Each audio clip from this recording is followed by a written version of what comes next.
সুপ্রিয় দর্শক, আসসালামু আলাইকুম।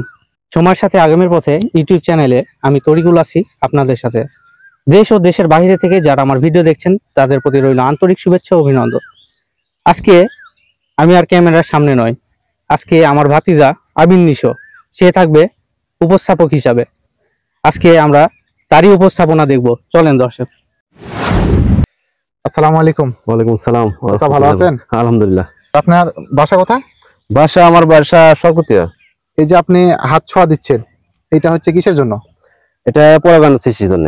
পরাগান মানে দেখা যাচ্ছে মদ্দা ফুল মিয়া ফুল থাকে, হ্যাঁ, দেখা যাচ্ছে এই মদ্দা ফুলে হাত দিয়ে মিয়া ফুলে হাত দিলে সহজে দুটো ফল জিনিসটা হয়, মানে মানে জিনিসটা গুটিয়ে ভালো আটকে বুঝলেন। এই যে আচ্ছা, মানে মৌমাছির কাজটা আপনি আমরা করে দিলাম, হাতে করতেছেন? হাতে করতেছি।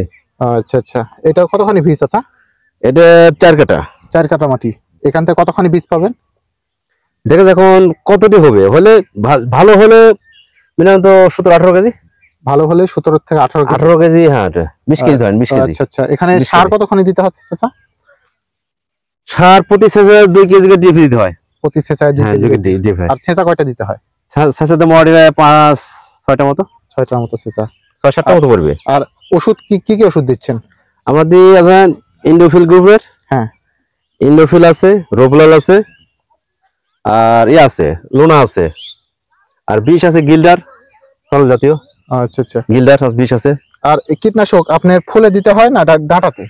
কীটনাশক দিতে মানে মাথা ফুলে উপর দিতে হয়। ফুলে উপর দিলে গোটা গাছটা নিচে মাটিতে পড়ে যাবে। আচ্ছা, গোটা গাছটা ভিজে যাবে। আচ্ছা, ঠিক আছে। আর আপনার বাসা কোথায়?